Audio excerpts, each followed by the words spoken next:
Sir ஒரே ஒரு கேள்வி சார். மஞ்சுமல் பாய்ஸ், பிரேமல், இந்த 2 படமும் சின்ன படம் தானே, நல்ல கதை இருந்ததுனால ஓடிச்சு.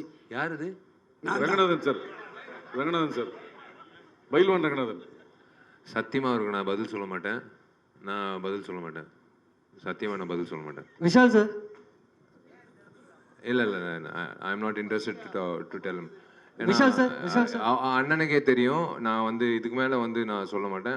அண்ணனோட பதில் வந்து நான் வெளியில நான் அந்த சத்தியமா ஒரு பதில் சொல்ல மாட்டேன். ஒரு பொதுச் செயலாளரா தயவு செஞ்சு நான் சொல்றேன், என்ன வந்து இந்த பிரஸ் மீட் ஆரோக்கியமா போயிட்டு இருக்கு. ஒரு பொதுச் செயலாளரா என்னை வந்து பேச விட்டுறாதீங்க, வேணாம். அண்ணனோட கேள்விக்கு வேணாம், விட்டுறலாம். எல்லாம் நல்லபடியா சாப்பிட்டு. Okay fine. நான் வந்து ஒரு அக்கறையோட நான் வந்து சொல்றேன், நான் ஒரு வெறுப்போட நான் சொல்ல. சின்ன தயாரிப்பாளர்கள் வந்து பாவம் ஒரு கைடன்ஸ் இல்லாமல் இருப்பாங்க.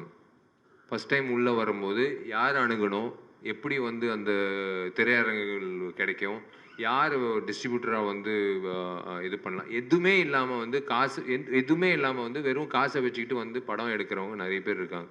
அவங்களுக்கெல்லாம் சொல்கிற ஒரே விஷயம், தயவு செஞ்சு கொஞ்சம் கிளாரிட்டியோடு இருங்க. நீங்கள் போடுற முதலீடு எப்படி உள்ளே வரப்போகுதுன்றது முன்கூட்டியாக நீங்கள் யோசிச்சுக்கோங்க. ஓடிடி வாங்க போகிறாங்களா, சேட்டலைட் வாங்க போகிறாங்களா, மார்க்கெட் இருக்கா, இது வந்து திரையரங்கம் வந்து இப்போது ரிலீஸ் அப்படின்னு நீங்கள் பார்த்தீங்கன்னா, இப்போ வந்து ஃபஸ்ட்டு 3 நாள் தான் கலெக்ஷன் தான். 4வது நாள் ஃபஸ்ட்டு வாரம் வந்து 80% கலெக்ஷன் ஃபஸ்ட்டு வாரம்.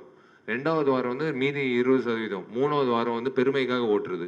சத்தியமாக நான் சொல்கிறேன், இது பெரிய படத்துக்கும் சரி. 3வது வாரம் 4வது வாரம் வந்து ரிப்பீட் ஆடியன்ஸ்லாம் சில படங்களுக்கு 1 in a million அப்படின்னு சொல்லுவாங்களா, அந்த மாதிரி அபூர்வமான விஷயங்கள்.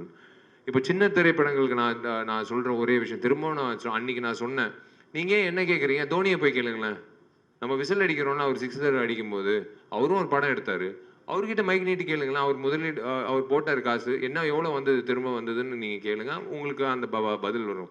ஏன் என்ன கேட்குறீங்க? நான் சொல்கிறது வந்து எனக்கு இருக்கிற எக்ஸ்பீரியன்ஸில் நானும் சின்ன படம் எடுத்திருக்கேன். ஜீவான்ற திரைப்படம் நானும் வந்து ரிலீஸ் பண்ணியிருக்கேன். கரெக்டாக ஜெயலலிதா அம்மா வந்து அரெஸ்ட் ஆனாங்க, எல்லாம் திரையரங்கத்தை மூடுங்கன்னு சொன்னாங்க. போச்சு எனக்கு காசு, அப்படியே போச்சு. எனக்கு 4 கோடி போச்சு, 4 கோடி 5 கோடி போச்சு. எல்லாமே இருக்கும் சினிமாவில் வந்து அன்சர்டனிட்டி ஜாஸ்தி. ஸோ அந்த வகையில் வந்து சின்ன திரைப்படங்கள் வந்து கொஞ்சம் யோசிச்சுடுவாங்க மார்க்கெட் என்ன நிலவரம்ன்றது. இந்த வருஷம் வந்து it's going to be the biggest. நான் எப்போ ஓப்பனாக சொல்கிறேன், இது நீங்கள் எப்படி வேணாலும் எடுத்துக்கலாம்.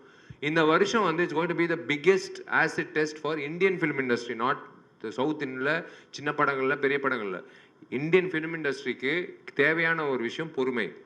அந்த பொறுமை காக்கிற அத்தனை தயாரிப்பாளர், இயக்குநர்கள், நடிகர்கள் வந்து அவங்க தான் வந்து அடுத்த வருடம் வந்து கரெக்டாக வந்து ஒரு கோர்வையாக போக முடியும். அந்த பொறுமை கண்டிப்பாக இந்த வருஷம் தேவை. It's going to be a very very big task. இந்த மே மாதத்துலேருந்து இந்த டிசம்பர் மாதம் வரைக்கும் சின்ன படங்கள்லேருந்து பெரிய படங்கள் வரைக்கும் எல்லாருக்கும் வந்து it's going to be a biggest acid டெஸ்ட்னு சொல்லுவேன்.